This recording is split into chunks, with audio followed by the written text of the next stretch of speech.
El monitor de la habitación 3B soltó un pitido agudo, rítmico, un sonido que después de 12 horas se había fusionado con mi propio pulso. Me froté los ojos, sintiendo el escozor del agotamiento. 3 horas de sueño y un café helado que sabía a metal eran el único combustible que me quedaba. El caos de la unidad de cuidados intensivos era mi estado normal, el olor antiséptico, el chirrido de los zapatos de goma sobre el linóleo, las luces fluorescentes que hacían que todo el mundo pareciera enfermo. Soy Jimena, tengo 34 años, y soy enfermera. Para el mundo, soy competente, tranquila, la persona que sostiene tu mano cuando el médico te da las malas noticias. Pero esa noche, mientras registraba los signos vitales de un paciente, mi mente estaba en otro lugar. Hoy se cumplía exactamente un mes desde que enterramos a mi padre, don Pascual. Durante los últimos 2 años, mi hija Renata, de 11 años, y yo habíamos vivido en la casa de mi infancia. No por elección, sino por necesidad. Papá había enfermado, y mi madre, Graciela, me había llamado, con esa voz que usaba cuando necesitaba algo con urgencia. Jimena, eres enfermera. Tienes que venir. Tu padre te necesita. Así que lo hice. Empaqué nuestras vidas en 4 maletas y me mudé de vuelta al lugar del que había jurado escapar. Cuidé a papá. Le administré sus medicamentos, le leí el periódico, escuché sus historias. Renata se sentaba a sus pies, haciendo la tarea, absorbiendo la amabilidad silenciosa que él irradiaba. Fueron 2 años brutales y hermosos. Y entonces, se fue. El silencio que dejó era ensordecedor. Pero Graciela y mi hermana menor, Valesca, lo llenaron rápidamente. Incluso antes de que las flores del funeral se marchitaran, la casa comenzó a cambiar. Valesca, la princesa de 29 años que nunca había trabajado un día en su vida, empezó a llegar de visita con sus 2 hijos, Iker y Aitana, casi todos los días. Su perfume caro, dulce y agresivo, se aferró a las cortinas, borrando el olor a medicinas y a la loción de afeitar de papá. Era como si estuvieran fumigando su memoria. La semana pasada encontré a mi madre, Graciela, quitando un retrato de papá de la pared del salón. Era mi favorito, él sonriendo en el jardín. ¿Qué estás haciendo?, pregunté, mi voz más aguda de lo que pretendía. Graciela, una mujer de casi 60 años que mantenía una belleza dura y helada, ni siquiera se giró. Voy a colgar este dibujo que hizo Iker. Es tan vibrante. Pero, ese es el lugar de papá. Ella finalmente me miró, con esa mirada de impaciencia que me había dedicado toda la vida. Pascual ya se fue, Jimena. Necesitamos energía nueva en esta casa. Deja de ser tan sombría. Ahuyentas a los niños. Valesca, parada detrás de ella, añadió con una sonrisita, ay, Jime, no seas tan dramática. No dije nada. ¿Qué podía decir?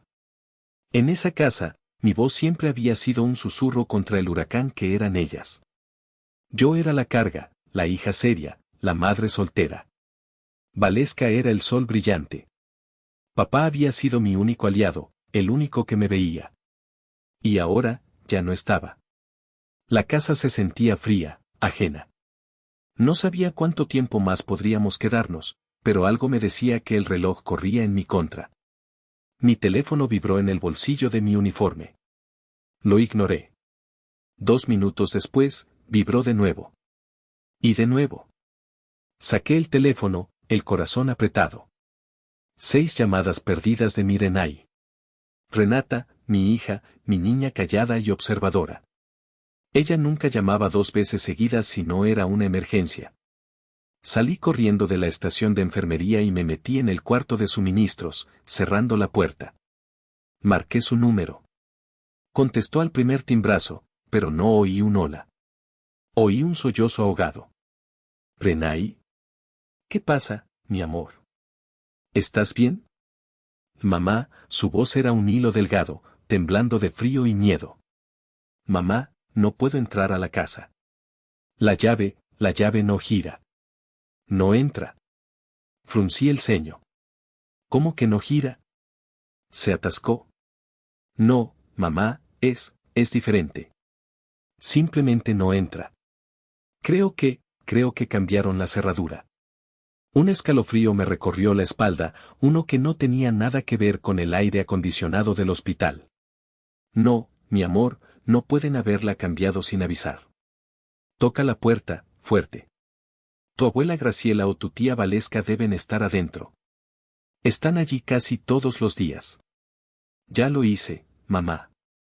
Toqué y grité. Nadie abre. Mi mente empezó a dar vueltas, tratando de encontrar una explicación lógica. Pero una sensación de pavor se asentaba en mi estómago. Y entonces, recordé. El secreto. Una semana después del funeral, el abogado de mi padre, el licenciado Montaño, me había llamado. Fui a su oficina, un lugar silencioso con olor a libros viejos y madera pulida. El licenciado Montaño era un hombre mayor, con ojos amables pero tristes. Señora Jimena, dijo, juntando las manos sobre su escritorio. Su padre, don Pascual, era un hombre sabio. Y la conocía a usted. Y, si me permite decirlo, conocía a su madre. Me entregó una carpeta gruesa. Su padre puso esta casa en un fideicomiso en vida, Living Trust, hace 5 años. Usted, Jimena, es la única beneficiaria y fideicomisaria.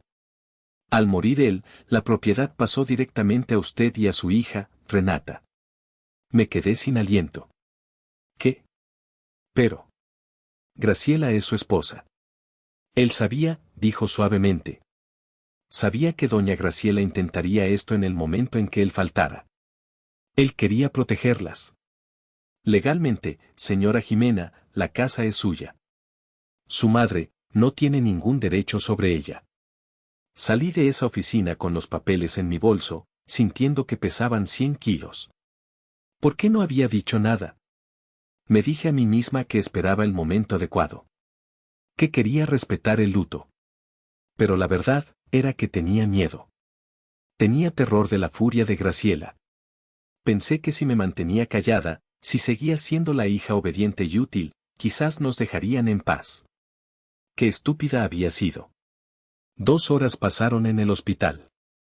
2 horas de infierno, mi mente a 1000 por hora. Más llamadas perdidas. Salí otra vez y volví a llamar. Esta vez, apenas pude oírla. Renata estaba susurrando, como si se escondiera. Mamá. Lloriqueó. Tengo mucho frío. Ya es de noche. Toqué la puerta otra vez. Pude oírlas adentro. Mamá, se están riendo. Pude oír a la tía Valesca riéndose. Eso fue todo. El hielo se rompió. Corrí por el pasillo. Mi supervisora intentó detenerme. Jimena, ¿a dónde vas? La doctora Salas te necesita. Mi hija está encerrada fuera de casa, en el frío. Me voy. No esperé respuesta. Salí corriendo por las puertas automáticas, hacia la noche fría, hacia mi hija. Conduje como una loca. Cada semáforo en rojo era una tortura. La ciudad estaba congestionada, indiferente a mi pánico. Eran las 8 de la noche y hacía un frío que calaba los huesos. ¿6 horas? ¿Mi hija había estado 6 horas en este frío? El termómetro del coche marcaba 9 grados. Di vuelta en la esquina de mi calle y pisé el freno tan fuerte que el coche derrapó. Ahí estaba ella. Renata estaba acurrucada en el escalón de la entrada, hecha un ovillo. Sus rodillas contra el pecho, sus brazos alrededor de las piernas. Su mochila estaba a su lado como un perro guardián inútil. Estaba temblando visiblemente, incluso desde el coche. Salí disparada. Renata. Mi amor. Corrí hacia ella y la levanté. Estaba helada. Sus labios tenían un tinte azulado y sus dientes castañeteaban. Mamá, me dijiste que te tocara. La furia me cegó. Una furia pura, volcánica, como nunca antes la había sentido. Sosteniendo a Renata con un brazo, me giré y golpeé la puerta con el puño cerrado. No llamé. Golpeé. Graciela, grité, mi voz rompiéndose. Abre la puerta. Es Renata. Abre ahora mismo, maldita sea. Las luces del porche se encendieron. La puerta se abrió lentamente. Allí estaba Graciela. Impecable. Llevaba una bata de seda color borgoña, el maquillaje perfecto, una copa de vino tinto en la mano. Detrás de ella, Valeska, mi hermana, sostenía su celular, grabándome. Grabando mi humillación. Graciela sonrió con suficiencia, una sonrisa que no llegó a sus ojos fríos. ¡Qué escándalo, Jimena! Vas a despertar a los vecinos. ¿Qué diablos te pasa?, le grité, mientras intentaba cubrir a Renata con mi cuerpo. Renata lleva 6 horas aquí afuera. 6 horas en el frío. ¿No la oíste? Graciela se encogió de hombros, un gesto casual, y dio un sorbo a su vino. Claro que la oí. No estamos sordas. Pero verás, el cerrajero vino esta tarde. Hizo una pausa, saboreando el momento. Hay nuevas reglas. Valeska, Rogelio y los niños se mudan aquí permanentemente. Necesitamos el espacio. Ya sabes, Iker necesita un cuarto de juegos y Aitana necesita el suyo propio. Valeska bajó el teléfono y añadió, con su voz chillona y triunfante, exacto. Ya lo decidimos. Tú y tu hija ya no pertenecen aquí. Sentí como si el suelo desapareciera bajo mis pies. El aire me faltaba. Miré a Graciela, a la mujer que me dio la vida. Mamá. Mi voz se quebró. Colapsé. Empecé a suplicar. Mamá, por favor, no por mí. No me importa lo que me hagas a mí. Pero mira a Renata. Está helando. Solo déjanos entrar, solo déjame sacar nuestras cosas. Su medicina para el asma, su uniforme escolar. Por un segundo, pensé que vería una chispa de humanidad. En lugar de eso, Graciela se rió. Una risa corta y seca. Ese ya no es mi problema. Y me cerró la puerta en la cara. Me quedé paralizada. El sonido del cerrojo echándose fue el sonido más fuerte que había oído en mi vida. Más fuerte que los monitores del hospital, más fuerte que mis propios gritos. Todo el miedo, toda la esperanza, todo el dolor, desaparecieron. Dejaron un vacío helado. Un silencio absoluto en mi alma. Me giré lentamente hacia Renata, que me miraba con ojos enormes y aterrorizados. Me quité mi propia chaqueta del uniforme, la envolví con ella, sintiendo el frío de la noche morder mi piel, pero ya no me importaba. La cargué en mis brazos. Y susurré, no para mi madre, no para Valeska, sino para el universo. Ok. Me di la vuelta y me llevé a mi hija, alejándome de la única casa que había conocido. No podía ir con mis amigas. La vergüenza era demasiado pesada, como una manta mojada. ¿Qué les diría? ¿Mi propia madre me acaba de echar a la calle en el frío? Conduje sin rumbo durante media hora, con la calefacción al máximo, hasta que vi un letrero de neón parpadeante que faltaba una letra, Motel El Gello. Era el tipo de lugar del que siempre apartas la mirada. Pagué en efectivo por una noche. La habitación olía a cigarro rancio y a lejía. Metí a Renata en la cama, que tenía una colcha marrón con quemaduras de cigarro. Ella no había dicho una palabra desde que nos fuimos. Solo temblaba, sus ojos fijos en la pared con manchas de humedad. Duerme, mi amor, le susurré, arropándola. Todo va a estar bien. Ella sintió, pero no me creyó. Se acurrucó y se durmió en segundos, vencida por el agotamiento y el frío. En el momento en que su respiración se volvió profunda, me encerré en el baño. Era minúsculo, con un foco parpadeante. Abrí la llave de la regadera al máximo, solo por el ruido. Y entonces, me derrumbé. Me deslicé por la pared de azulejos rotos hasta el suelo. Puse mi cara entre mis rodillas y lloré. Lloré en silencio, mi cuerpo sacudiéndose con sollozos que no emitían sonido. Lloré por mi hija. Lloré por mi padre. Lloré por la niña de 8 años que nunca fue suficiente. Un recuerdo me golpeó con la fuerza de un tren. Tenía 8 años. Valeska, con 3, estaba corriendo por la sala y tropezó, rompiendo un jarrón chino carísimo que Graciela adoraba. Valeska se echó a llorar. Graciela entró corriendo, vio el desastre, vio a Valesca llorando y me vio a mí, parada en la puerta, paralizada. Esa noche, cuando don Pascual llegó, Graciela le dijo, fue Jimena. Siempre es tan descuidada. Estaba jugando y lo rompió. Yo no fui, grité. Fue Valesca. Graciela me dio una bofetada. No le contestes a tu padre. Y no culpes a tu hermana. Pide perdón. Papá me miró con tristeza, pero estaba atrapado. Fui castigada una semana. Valesca recibió helado. Ese día, a los 8 años, entendí que el amor de mi madre tenía condiciones, y yo no las cumplía. Entendí que yo era reemplazable. El agua de la regadera seguía corriendo. Me levanté. Me miré en el espejo sucio, manchado de pasta de dientes. Mi cara estaba hinchada, roja, patética. El llanto se secó. El dolor se solidificó. Se convirtió en algo duro, frío y pesado. Se convirtió en rabia. Una rabia pura, cristalina.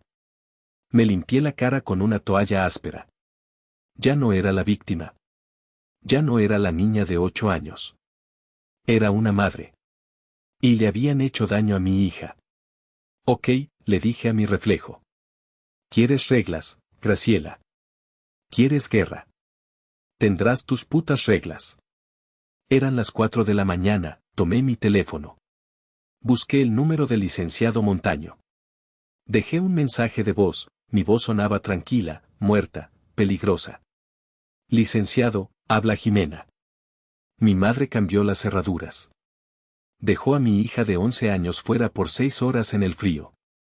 Nos echó. Ejecute el fideicomiso. Ahora. A las 8 de la mañana en punto, mi teléfono sonó. Era el licenciado Montaño. Su voz, usualmente calmada y paternal, sonaba tensa. Señora Jimena, acabo de escuchar su mensaje. ¿Está usted y su hija a salvo? Estamos en un motel, dije sin rodeos. Apenas dormimos. Renata está traumatizada. Hubo un silencio al otro lado. Oí el tecleo furioso de una computadora. Señora Jimena, lo que su madre ha hecho es atroz, no solo moralmente, sino legalmente. Ella está invadiendo su propiedad. Cambiar las cerraduras de la dueña legítima es un delito. ¿Qué hacemos?, pregunté, sintiendo un rayo de esperanza. Voy a redactar un aviso de desalojo, formal e inmediato. Se lo entregaré en persona hoy mismo. Pero, señora Jimena, tiene que entender esto. Graciela va a pelear. Valesca va a pelear. No se irán en silencio. Necesito que esté lista para una batalla. Estoy lista, dije. Bien. Para iniciar los procedimientos de emergencia, requeriré un anticipo, Ritane Fee, para cubrir las tasas judiciales y el servicio. Son $1,500. Mi corazón se detuvo. Miré mi aplicación bancaria. Después de pagar el motel anoche, mi cuenta de ahorros, la única cuenta que Graciela no conocía, tenía exactamente $1,800. Eran todos mis ahorros. El dinero para emergencias. Bueno, esta era una. Los tiene, dije. Hice la transferencia mientras hablaba con él. Ya está hecho. Sáquelas de mi casa, licenciado. Considere lo hecho, dijo él. Pasé las siguientes horas en el motel, llamando al hospital para reportarme enferma, llamando a la escuela de Renata para decir que estaba enferma. Ella estaba acurrucada, viendo caricaturas sin sonido, todavía pálida. Alrededor de las 2 de la tarde, el licenciado llamó de nuevo. Se lo entregué, dijo. ¿Y? No están contentas. Me contó la escena. Él llegó con un notificador oficial. Graciela abrió la puerta, con la misma bata de seda. Cuando él le entregó los papeles, ella se rió. ¿Qué es esta basura?, dijo. Es un aviso de desalojo, doña Graciela. La casa pertenece a la señora Jimena, según el fideicomiso de don Pascual. Tiene 3 días para desalojar la propiedad. Graciela rompió el papel en pedazos. Y lárguese de mi casa. Yo soy su esposa.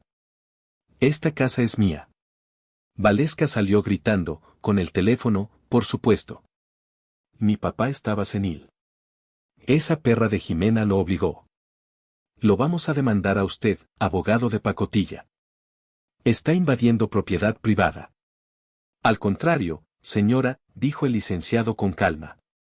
Son ustedes las que están invadiendo. Tienen 3 días. Buenos días. Me reí en el teléfono, una risa seca. Así que, ¿qué pasa ahora? Ahora, dijo el licenciado Montaño, esperamos. Tienen 3 días para responder o apelar. No se preocupe, señora Jimena. La ley está 100% de su lado. Pero mientras colgaba, mirando las paredes manchadas del motel, 3 días se sentían como una eternidad. Los siguientes 3 días fueron un infierno en vida. Tuve que ir a trabajar. No podía faltar más. Dejé a Renata en el motel con la puerta cerrada con llave, una bolsa de sándwiches y la televisión. No le abras a nadie, mi amor. A nadie. Volveré tan pronto como termine mi turno. La culpa me estaba comiendo viva. Cada vez que mi teléfono vibraba en el trabajo, mi corazón saltaba. Pero solo eran alertas del hospital. El dinero se estaba acabando. Había pagado el motel por adelantado para la semana y ahora mi cuenta tenía menos de $100. En el segundo día, un número desconocido llamó. Contesté. ¿Hermanita? La voz de Valesca, falsamente dulce, me revolvió el estómago. ¿Qué quieres, Valesca? ¡Ay, qué agresiva! Solo llamaba para ver cómo estabas. Mami está muy triste. Lo que le hiciste, es horrible. Destruiste a la familia. Ustedes me echaron a mí y a mi hija de 11 años a la calle. En el frío. Y te estabas riendo. Ay, solo bromeábamos. Sabíamos que encontrarías un lugar. Eres, recursiva, dijo, como si fuera un insulto. Mira, Jimena. Sé razonable. Solo retira esa demanda estúpida de tu abogado. Mami está dispuesta a perdonarte. Y podemos, ya sabes. Discutir, darte algo de dinero. ¿Cómo? Tu parte, pues. Unos miles de dólares para que empieces de nuevo en otro lugar. La audacia. Me estaban ofreciendo migajas para que les regalara mi casa. Valesca, escúchame bien. Tienes 24 horas para sacar tus cosas y a tu madre de mi casa. Después de eso, no me hago responsable. Colgué. El plazo de 3 días se cumplió. Esa tarde, el licenciado Montaño llamó. Su voz ya no era confiada. Era seria. Jimena. Contrataron un abogado. Uno bueno, de esos caros. Y acaban de presentar una moción de emergencia para invalidar el fideicomiso. La audiencia es en 2 días. ¿Invalidar? ¿Bajo qué cargos? La acusación estándar, suspiró. Influencia indebida. Mi sangre se heló. ¿Qué? Alegan que usted, como enfermera, con acceso a sus medicamentos, se aprovechó de la salud mental deteriorada de don Pascual. Alegan que usted lo obligó o manipuló para que firmara esos papeles, desheredando a su esposa amorosa, punto. Eso es mentira. Papá estaba perfectamente cuerdo cuando lo hizo hace 5 años. Y yo ni siquiera vivía allí entonces. Lo sé, Jimena. Pero eso no es lo peor. Hizo una pausa. Para probar su punto, presentaron evidencia. ¿Qué evidencia? Cartas y álbumes de fotos familiares. Fotos de Graciela y don Pascual en su boda. Fotos de Valesca de niña, en sus cumpleaños. Intentan probar que don Pascual siempre amó más a su familia original y que este acto de dejarte la casa fue anormal y resultado de coerción, punto. Sentí que el suelo desaparecía. Se robaron mis cosas. Se robaron los álbumes de mi padre. Se robaron mis recuerdos de infancia, las pocas fotos felices que tenía con él, y las estaban usando como armas en mi contra. No solo querían robarme la casa. Querían robarme mi pasado. Querían borrar la única verdad que me mantenía en pie, que mi padre me amó. Colgué el teléfono, sentándome en la cama del motel. Estaba perdida. Sin dinero, contra un abogado caro, y ahora, sin pruebas de mi propia historia. Esa noche toqué fondo. Me senté en la oscuridad del motel El Gallo, el letrero de neón rojo bañando la habitación. Sin dinero. La audiencia era en menos de 48 horas. Perdería la casa. Perdería el último regalo de mi padre. Terminaríamos en un refugio. Había fallado. Renata estaba en la otra cama, dibujando en un cuaderno que le había comprado en la farmacia. Había estado tan callada toda la semana. Levantó la vista, sus ojos grandes y serios, demasiado serios para una niña de 11 años. Mamá, dijo en voz baja. ¿Por qué la abuela Graciela hizo eso? Tragué el nudo en mi garganta. Ella quería la casa, mi amor. La quería mucho. Renata frunció el ceño. Pero, ¿eso no es un crimen? La miré. ¿Qué quieres decir, Renay? No sé. ¿Cómo? En la escuela nos dijeron que si tus papás te dejan solo o te lastiman, es un crimen. Y la abuela, ella me dejó afuera. En el frío. Ella sabía que yo estaba allí. ¿Como en las películas? ¿La policía no la arresta por eso? Me quedé helada. Sus palabras rebotaron en mi cabeza. Crimen. Policía. Arresto. Durante toda la semana, había estado tan enfocada en la ley civil, la casa, el fideicomiso, la propiedad, que había olvidado por completo la ley penal. Graciela no solo había sido cruel. No solo había sido inmoral. Había cometido un delito. Había dejado intencionalmente a una menor de edad expuesta a los elementos, negándole refugio, mientras ella estaba adentro. Eso era negligencia. Era abandono infantil. Una energía nueva, fría y aguda, me recorrió. Renata, dije, mi voz temblando por primera vez con algo que no era miedo. Eres una genio. A la mañana siguiente, no fui al hospital. Fui a la estación de policía. Me senté frente a una oficial con cara de cansancio y un café en la mano. ¿En qué puedo ayudarla, señora? Quiero reportar un caso de negligencia y abandono infantil, dije, mi voz firme. La oficial levantó una ceja. De acuerdo. ¿Contra quién? Contra mi madre, Graciela, y mi hermana, Valesca. Le conté toda la historia. El hospital. Las llamadas. Las 6 horas en el frío. La cerradura cambiada. El hecho de que estaban adentro, riéndose. La negativa a abrir la puerta incluso cuando supliqué. La cara de la oficial pasó de aburrida a impactada. ¿Disculpe? ¿Su madre y su hermana dejaron a su hija de 11 años en el porche, de noche, en el frío, intencionalmente? Sí, oficial. ¿Y había otros adultos en la casa? ¿La vieron? Sí. Mi hermana, Valesca. De hecho, me estaba grabando con su celular cuando llegué y le estaba gritando. La oficial dejó su café. Señora Jimena, eso es criminal. Es un delito grave. Empezó a teclear furiosamente. Voy a levantar un reporte oficial ahora mismo. Y honestamente, enviaremos a un oficial de Servicios de Protección Infantil, DIF/CPS, a esa casa de inmediato para investigar y entrevistar a su madre. Gracias, dije, sintiendo que un peso se levantaba. Salí de la estación con una copia del número de reporte. Lo primero que hice fue llamar al licenciado Montaño. Licenciado, dije, tratando de sonar calmada. Hice algo. Fui a la policía y levanté un reporte por abandono infantil contra mi madre. Hubo un largo silencio en la línea. Pensé que lo había arruinado. Entonces, el licenciado Montaño se rió. No una risita. Una carcajada corta y genuina. Jimena. Es usted una maldita genio. Consígame ese número de reporte. Inmediatamente. ¿Qué va a hacer con eso?, le pregunté, mientras le dictaba el número de folio del reporte policial.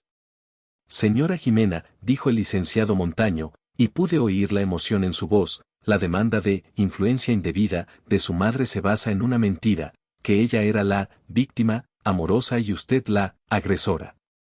Este reporte policial destruye esa narrativa. Demuestra que ella es la parte peligrosa e inestable.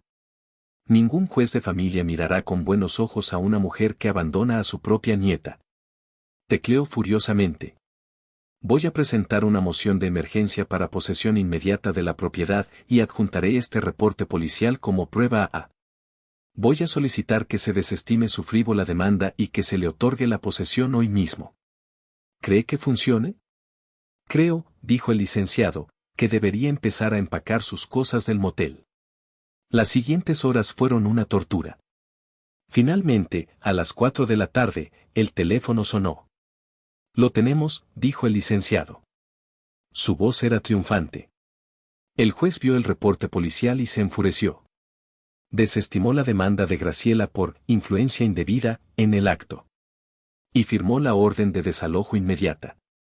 El sheriff, alguacil, va para allá ahora mismo. ¿Ahora mismo? Ahora mismo. Esta vez, no es un aviso. Es una orden de ejecución. Vaya para allá. Pero estacione en la esquina. No interfiera. Solo observe. Colgué, temblando. Renay, mi amor. Vámonos. Mientras tanto, en la casa. Graciela, Valesca y su esposo, Rogelio, estaban celebrando. Habían abierto una botella de champaña. Estaban convencidos de que su abogado detendría a Jimena, que la audiencia en 2 días era una formalidad. Estaban discutiendo qué color pintar el cuarto de Jimena. Entonces, tocaron a la puerta. Fuerte. ¡Ay, qué molestia!, se quejó Graciela, pensando que era un repartidor. Abrió la puerta, molesta. 2 oficiales del sheriff estaban parados allí. ¿Doña Graciela? Sí. ¿Qué pasa? El oficial principal le entregó un sobre grueso, oficial, del tribunal. Señora, se le ha ordenado desalojar esta propiedad de inmediato. Graciela lo abrió, confundida. Leyó la primera línea, orden de desalojo inmediato. No entendía. No, dijo riéndose nerviosamente. No, esto es un error. Nosotros estamos demandando, tenemos una audiencia. Señora, dijo el oficial, su voz firme, su demanda fue desestimada por el juez hace 1 hora. La corte ha ordenado que abandone la propiedad. Tiene 15 minutos para recoger sus artículos personales esenciales. El color desapareció de la cara de Graciela. Valesca salió corriendo. ¿Qué está pasando? 15 minutos, susurró Graciela. Valesca leyó el papel por encima de su hombro y soltó un grito agudo. No. No pueden hacernos esto. Rogelio, el esposo de Valesca, salió empujando. ¿Quién diablos se creen que son? Esta no es su casa. Señor, retroceda, dijo el oficial. Graciela miró el papel, luego al oficial, luego al vacío. Sus labios temblaron. Sus ojos se pusieron en blanco. Y se desmayó. Cayó como un saco de papas, golpeándose la cabeza contra el marco de la puerta. Se desató el caos. Valesca se puso histérica, gritando, la mataron. Y miren lo que hicieron. Rogelio intentó empujar al oficial para llegar a Graciela. El segundo oficial sacó sus esposas. Señor, está obstruyendo. Ponga las manos atrás. Mientras Valesca lloraba sobre el cuerpo inconsciente de su madre, un oficial llamó a una ambulancia, como dicta el protocolo, y el otro empezó a arrestar a Rogelio. La fiesta había terminado. Llegué a la esquina justo a tiempo para ver el espectáculo.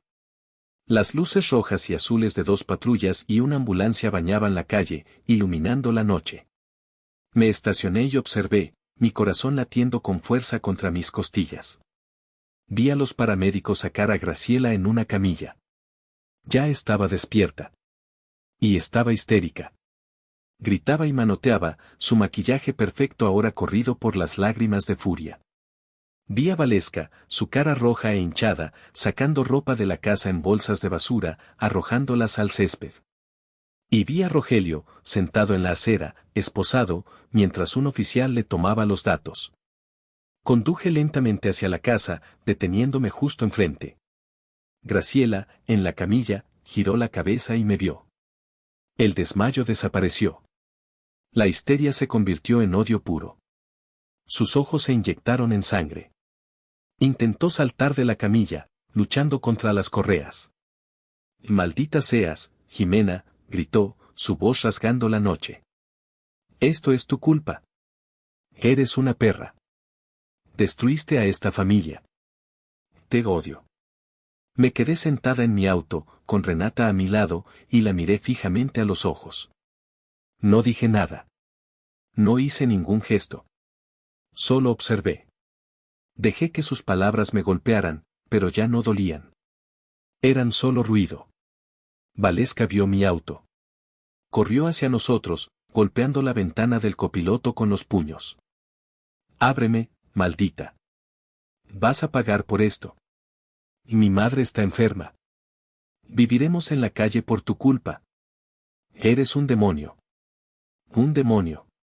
Renata se encogió en su asiento, pero yo puse una mano tranquilizadora en su rodilla. Seguí mirando hacia adelante, impasible. Un oficial se acercó y apartó a Valesca de mi auto. «Señora, retírese o será arrestada también». Vi cómo la ambulancia se llevaba a Graciela, gritando maldiciones hasta que dobló la esquina. Vi cómo metían a Rogelio en la parte trasera de una patrulla. Vi a Valesca caer de rodillas sobre el césped, llorando sobre una bolsa de basura llena de zapatos caros. La casa, finalmente, estaba en silencio. El oficial principal, el que había entregado la orden, se acercó a mi ventana. «¿Señora Jimena?» «Soy yo».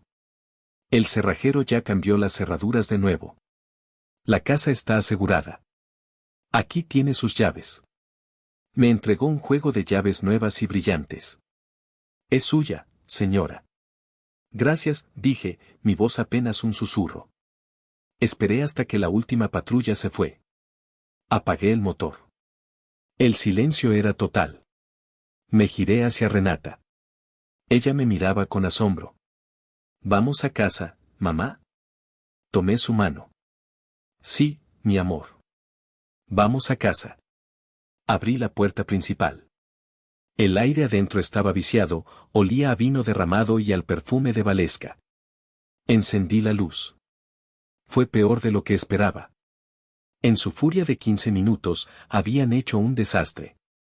Habían volcado cajones, tirado papeles por todas partes, derramado vino tinto sobre la alfombra blanca de papá, y Valesca incluso había escrito perra con lápiz labial rojo en el espejo del pasillo.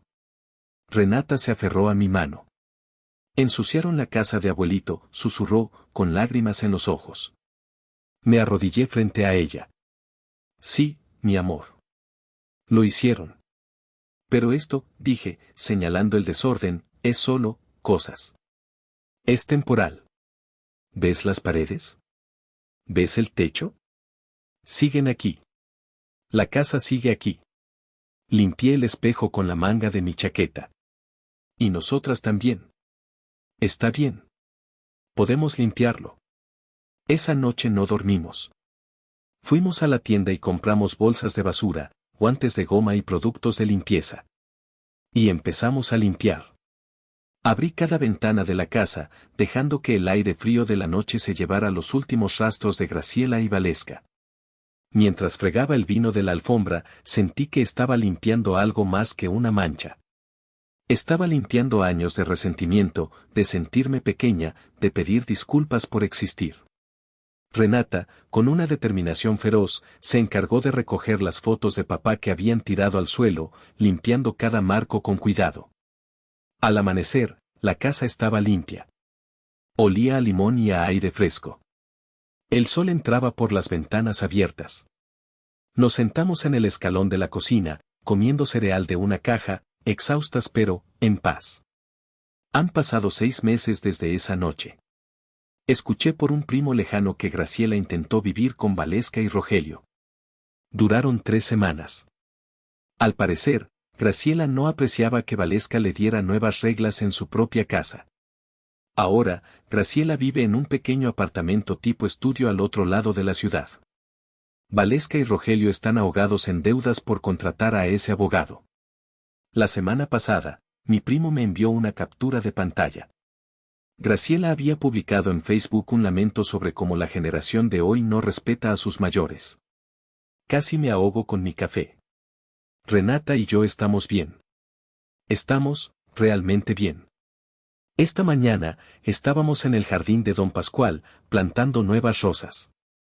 Renata estaba cavando en la tierra, riéndose cuando encontró una lombriz. La casa está llena de sus risas ahora. La casa está limpia. Pero sé que la cicatriz sigue ahí. No soy ingenua. Años de abuso no se borran con una orden de desalojo. La cicatriz sigue ahí. Simplemente, ya no duele al tocarla. Recuperamos nuestro hogar y nuestra paz. Pero a veces, en la noche, cuando todo está en silencio, me pregunto, ¿fui demasiado lejos al llamar a la policía? ¿Fui demasiado dura? ¿Ustedes qué opinan? ¿Creen que fui la mala aquí? Déjenme saber qué piensan en los comentarios. Gracias por escuchar mi historia. Y si no te has suscrito, por favor, hazlo, porque tengo más historias que contar.